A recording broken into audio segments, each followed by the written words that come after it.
Hindi nagpaapekto si Anthony Edwards sa kanyang injury pagkatapos na maapakan ni Trayce Jackson Davis ang kanyang ankle. Eto mga idol, bumalik siya at nanguna para sa kanyang kupunan na mayroong 20 points kasama si Randle na mayroong 24 points. Bumawi dito ang Minnesota. Sa first quarter pa lang ay umabot na ng 13 points ang kanilang naipunto, samantalang ang Golden State Warriors bukya pa. Sa Golden State Warriors, Kuminga 18 points, Butler 17 points, and Buddy Hield 15 points. Samantalang si Green naman mga idol, napaaga pa ang technical foul.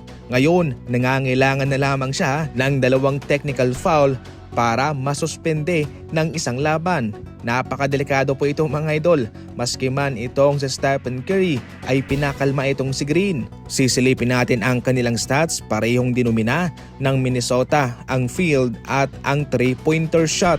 Sa Golden State Warriors, malakas sila sa 3-pointer. Yan ang kanilang asset, ngunit sa kanilang 32 attempts, 9 lamang ang kanilang naipasok.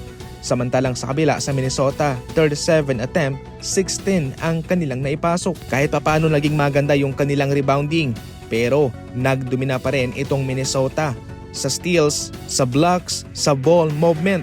Hindi rin po naging maingat ang Golden State Warriors sa bola. 17 turnover sila, samantalang ang Minnesota 12 lamang. Tie na ho ang kanilang series 1-1, pero kahit paano sa pangkabuuan ay naging maganda rin naman itong naging performance ng Golden State Warriors sa 2 laban, sapagkat sa Game 1 ito'y kanilang ninakaw. Nasungkit nila ang panalo mga idol kahit papano kahit home court advantage yun ng Minnesota. Ayon naman sa kanilang NBA insider na si Anthony Slater, para sa Game 3 inaasahan raw na mas magkakaroon ng mas mahabang minuto sina Kuminga and Trayce Jackson Davis, at siguradong gagawa rin daw ng mga adjustment itong si Coach Steve Kerr sa kanyang rotation. Feel na feel ni Tyrese Haliburton ang moment na to, kaya ginawa niya ang selebrasyon na to. Pero kung sa ibang player tong mga idol, multa na ang abutin nito sapagkat bawal po to. Para mismo kay Tyrese Haliburton, binigyan lamang siya ng babala, warning kumbaga. Wala naman siyang history sa mga gantong celebration, sa pangkabuuan, mabait siya.